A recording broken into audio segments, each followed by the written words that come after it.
शांति। सृष्टि के रचयिता, पतित पावन, दुख हरता सुख करता, हमारे प्यारे प्यारे अति मीठे परम पिता, परम शिक्षक, परम सतगुरु, सर्वशक्तिमान अलमाइटी अथॉरिटी शिव बाबा से हम बच्चों का इस सृष्टि काल चक्र में केवल एक बार ही मिलन होता है, कलयुग के अंत, सतयुग की आदि पुरुषोत्तम संगम युग पर।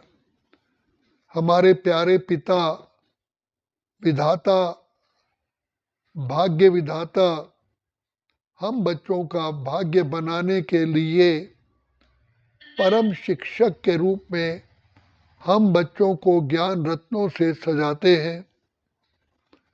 जैसे माँ बाप स्कूल में बच्चों को पढ़ाते हैं तो बच्चे पढ़ लिख कर के अपने जीवन का आजीविका कमाने के लिए विद्या लेते हैं। इसी प्रकार शिव बाबा, कल्याणकारी बाबा, हमारे प्राणों से भी प्यारे बाबा, हमारा सारे सृष्टि चक्र के लिए भाग्य बनाने के लिए हम बच्चों को सहज ईश्वरी ज्ञान और सहज राजयोग की शिक्षा देते हैं। वर्तमान समय हम योग योगेश्वर बनते हैं, भविष्य में राज राजेश्वर बनते हैं। तो प्यारे प्यारे अति मीठे प्यारे बाबा हम बच्चों को आकर के बहुत बहुत स्नेह से, प्यार से हमें शिक्षा दे करके विश्व का सबसे ऊंच पद विश्व महाराजा, विश्व महारानी बनाते हैं। बाबा हम बच्चों को आकर के हमें ऐसी राह दिखाते हैं जो सदा काल के लिए हम आनंद की, सुख की, शांति की, खुशियों की लहरों में लहराते हैं। हम पिता परमात्मा को द्वापर युग से अनेक रूपों से पुकारते आए, कितनी कितनी कठिन तपस्याएं की, पूजा की, यज्ञ हवन दान पुण्य तीर्थ यात्राएं की, लेकिन बाबा का मिलन इस सृष्टि ड्रामा के अनुसार एक ही बार हो पाता है, वो भी कलयुग के अंत के समय पर, जबकि भगवान हमारे प्यारे पिता नई दुनिया की रचना रचने के लिए आते हैं। सतयुग बीत गया, त्रेता आया, त्रेता बीत गया, द्वापर आया, द्वापर बीत गया, कलयुग आया। लेकिन कलयुग और सतयुग परिवर्तन करने के लिए शिव बाबा को आना पड़ता है, क्योंकि कलयुग को सतयुग बनाने के लिए कोई भी आत्मा कितना भी प्रयास करे वो कलयुग को सतयुग नहीं बना सकती। बड़े बड़े इंजीनियर, बड़े बड़े डॉक्टर्स, बड़े बड़े फिलोसफर, बड़े बड़े विद्वान, पंडित, आचार्य, जगत गुरु शंकराचार्य, बड़े बड़े साइंटिस्ट अनेकों प्रकार के यत्न किए, लेकिन सबसे बड़ी बात है जब तक मनुष्य आत्माओं का चरित्र उत्थान नहीं होगा, क्योंकि चरित्र के अनुसार ही सृष्टि का परिवर्तन होता है। सतयुग में सतो प्रधान आत्माएं होती हैं, त्रेता में सतोगुणी, द्वापर में रजोगुणी, कलयुग में तमोगुणी, तमो प्रधान। तो सतयुग के लिए सतो प्रधान संस्कार चाहिए, सतो प्रधानता की स्थिति चाहिए। तो पतित विकारी भ्रष्टाचारी आत्माओं को जब तक श्रेष्ठाचारी नहीं बनाएंगे तब तक इस संसार का कायाकल्प नहीं हो सकता। इसलिए भगवान को ही केवल कहा जाता है कि वही दुख हरता सुख करता है, वही आकर के ये कार्य करते हैं। अगर परमात्मा इस सृष्टि पर ना आए तो कलयुग का कलयुग ही रह जाएगा, सतयुग आएगा ही नहीं। तो बाप आकर के हम सब पतित तमो प्रधान आत्माओं को फिर से श्रेष्ठाचारी बनाने के लिए हमें ज्ञान और योग की शिक्षा देते हैं। सबसे पहले बाबा आकर के हमें दिव्य बुद्धि का वरदान देते हैं। दिव्य चक्षु के विधाता, दिव्य बुद्धि के दाता भगवान पिता परमात्मा को कहा जाता है। और हम भक्ति में कहते हैं, ऐसी शक्ति मुझे देना दाता कि मन का विश्वास कम होना।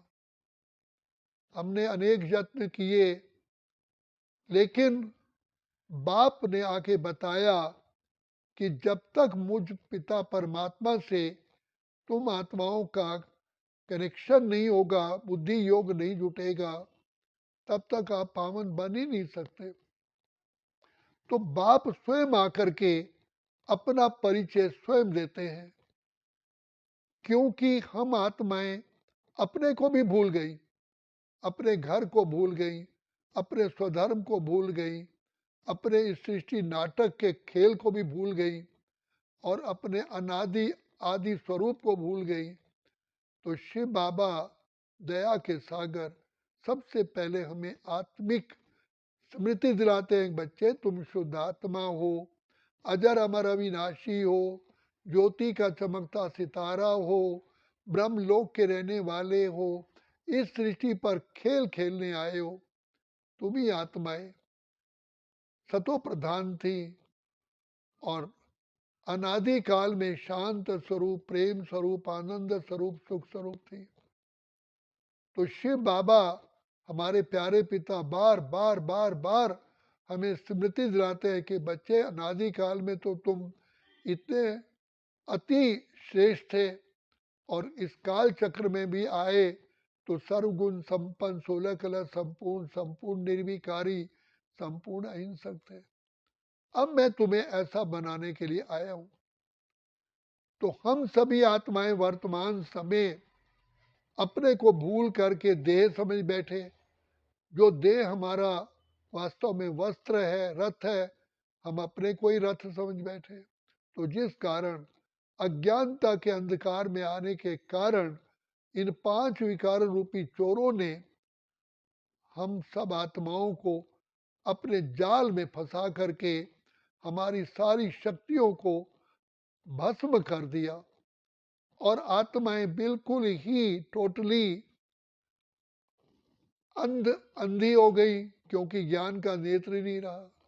तभी हमने कहा नयनहीन को राह दिखाओ, प्रभु पग पग ठोकर खाऊं। तो शिव बाबा जो दया के सागर हैं, सबसे पहले आकर के हमारे बुद्धि रूपी नेत्र को फिर से ज्ञान का काजल डालते हैं और हमें ये दिव्य ज्ञान दे करके हमें अपने घर की, अपने स्वधर्म की, इस सृष्टि ड्रामा की, नाटक की पहचान देते हैं, हमारे अनादि आदि स्वरूप की पहचान देते हैं। फिर अपनी भी पहचान देते हैं कि बच्चे मैं तुम आत्माओं का पिता आत्मा ही हूं और मुझे परम आत्मा कहते हैं, क्योंकि मैं ऊंच से ऊंच हूं, ऊंचे से ऊंचे स्थान का रहने वाला हूं। तो बाप आकर के अपना परिचय दे करके हम अपने साथ नाता जोड़ते हैं और संबंध जुड़वाते हैं। आज तक हम परमात्मा को भगवान, ईश्वर, अल्लाह, परमेश्वर, खुदा कहते आए, लेकिन परमात्मा कहते हैं मैं तो तुम्हारा पिता हूं। पिता समझ करके जब हम अपने प्यारे प्यारे पिता को याद करते हैं, इस लगन की अग्नि से, इस याद की अग्नि से हमारे सर्व पाप भस्म हो जाते हैं। तो बाप कहते हैं आत्मा को पति से पावन होने के लिए केवल एक ही मार्ग है, वो है पिता परमात्मा की अति प्रिय याद। तो भगवान आकर के हम बच्चों का दिव्य नेत्र खोल करके हमें अपने साथ कनेक्शन जोड़ते हैं। तो बाप कहते हैं मैं तुम्हारा पिता हूँ, भले मैं इस संसार में ईश्वर, भगवान, खुदा गाया जाता हूँ, लेकिन तुम आत्मा को तो मैं पिता हूँ।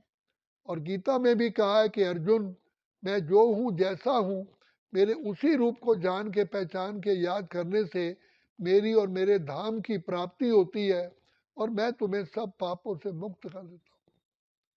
तो ये एक चढ़ाई है, जिसमें चढ़ाई में पहाड़ियां हैं, काम, क्रोध, लोभ, मोह, अहंकार, ईर्षा, द्वेष, वैमनस्य, पर चिंतन, पर दर्शन, पर पंच, ये सारे इन पहाड़ियों से बाबा ही हमें पार ले जाते हैं। और इनमें पार जाने के लिए योग बल की आवश्यकता है, क्योंकि आत्मा इतनी भारी हो चुकी है, बुद्धिहीन हो गई है, कलाहीन हो गई है। तो बाप आकर के हम बच्चों को इन पर्वतों से पार करते हैं।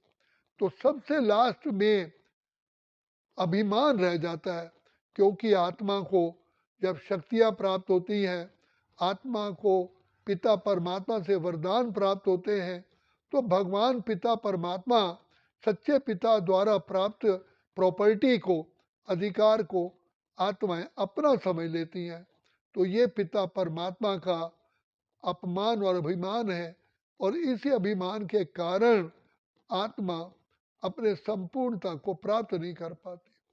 इसलिए बाबा हम बच्चों को कहते हैं, बच्चे ये तुम जब तक निराकारी, निरअहंकारी, निर्विकारी स्थिति में नहीं टिकोगे, तब तक संपूर्ण मंजिल को पहुंच पाना मुश्किल है। तो निराकारी स्थिति में रहने से हम अपने प्यारे प्यारे, अति मीठे प्यारे बाप के प्यारे बनते हैं। निरअहंकारी बनने से हम लोकप्रिय बनते हैं, और निर्विकारी बनने से हम स्वयं के भी प्रिय बनते हैं। तो बाबा कहते हैं, बच्चे, पर चिंतन पतन की जड़ है, स्वचिंतन उन्नति की सीढ़ी है। और इस मार्ग में चलते हुए परिस्थितियां आएंगी, प्रकृति के पांचों तत्व भी आपके बाधक बनेंगे, लेकिन याद रखना, जितना शिव बाबा की याद में होंगे, तो बाप अपनी गोद में लेकर के इन सब परिस्थितियों से तुम्हें पार करा देंगे। इसलिए बाबा बार बार कहते हैं, बच्चे, मेरे मीठे मीठे बच्चे, मेरे लाडले बच्चे, बाबा की याद में रहने का अभ्यास करो, और बुद्धि का नेत्र खोलो कि सर्व शक्तियों के, सर्व गुणों के, सर्व वरदानों के दाता अलमाइटी बाबा ही हैं, जो हमारा प्यारा प्यारा पिता है। हम पिता के लाडले सिक्की लदे बच्चे हैं, रूहानी बच्चे हैं। तो हे रूहानी आत्माओं, बाप कहते हैं, हे रूहानी बच्चों, मुझे एक के साथ ही नाता जोड़ोगे तो तुम आत्माएं फिर से सतो प्रधान बन जाओगे, और कोई विधि नहीं है। तो बाप हमको बार बार कहते हैं, इस देह में रहते हुए विदेही बनो, शरीर में रहते हुए अशरीरी बनो, इस संसार में रहते हुए विषय सागर में तैरना सीखो, तैरो। तैर वही सकता है जो सब कुछ बाबा का समझता है। प्रभु, हे बाबा, सब कुछ तेरा तेरा तेरा तेरा, ये विद्या, ये बुद्धि, ये ज्ञान, ये शक्तियाँ, ये गुण, ये वरदान, बाबा ये सब आपके ही है। आपका दिए हुआ खजाने को हम प्राप्त करके इतना ऊंच बनते हैं, ये सब तेरा है। जिसने मेरा मेरा कहा, वो मेले होते गए, और वो इस भव सागर, विषय सागर से पार नहीं हो सकते। तो सबसे सहज तरीका बाबा ने बताया, बच्चे, तुम नष्टो मुहा स्मृति स्वरूप तभी बन सकते हो जब मेरे से जो प्राप्तियां होती हैं उसको सामने रखो। इसीलिए कहा, बाप और वर्षा, अलफ और बे, ए और बी। अलफ माना बाबा, बे माना बादशाह। बाबा से अनंत प्राप्तियां होती हैं, जो आत्मा कलयुग से, सतयुग से लेकर कलयुग अंत तक भरपूर रहती है। तो ऐसा प्यारा बाबा हमको अभी मिला है, जो इतने निरअहंकारी हैं, सब काम बाबा खुद करते हैं, नाम बच्चों करते हैं। प्यार का सागर, दया का सागर, बिगड़ी को बनाने वाला, मुक्तेश्वर, सदगति दाता, कल्याणकारी, खिवैया भगवान हमें मिला है, जो पर्वत को राई कर दे, राई को रुई, सूली को कांटा कर दे, कांटे को जुई। ऐसा मीठा मीठा मीठा मीठा अति प्यारा बाप मिला है। इस बाप के मिलन का हम आत्माओं को सु अवसर केवल अभी ही मिलता है। इसलिए बाबा कहते हैं बच्चे जो दुआएं बाप से लेनी है अभी ले लो, अगर अभी नहीं तो फिर कभी भी नहीं, क्योंकि ये समय का जो टिक टिक करते करते सतयुग से कलयुग हो गया, समय कभी भी इंतजार नहीं करता, तुम समय का लाभ उठाओ। इसलिए बाबा बार बार कहते हैं कलयुग बीत चुका, कलयुग बीता रे सतयुग आया, जाग रे मानव भाग्य जगा ले। दो युगों से भटका बंदे सुख की तलाश में, पूंजी तेरी लुट गई रहा कुछ न पास रे, ताज तेरा गिर गया बना मोहताज रे, जाग रे मानव भाग्य जगा ले।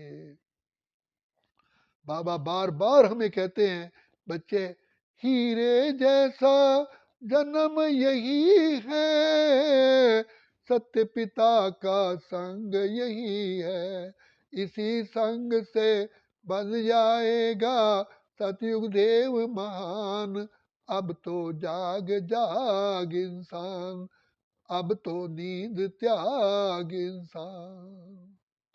बना जगत बारूद की ढेरी, मौत लगाती निश दिन फेरी, केवल 4 घड़ी दिन का तू बना हुआ मेहमान, अब तो जाग जाग इंसान।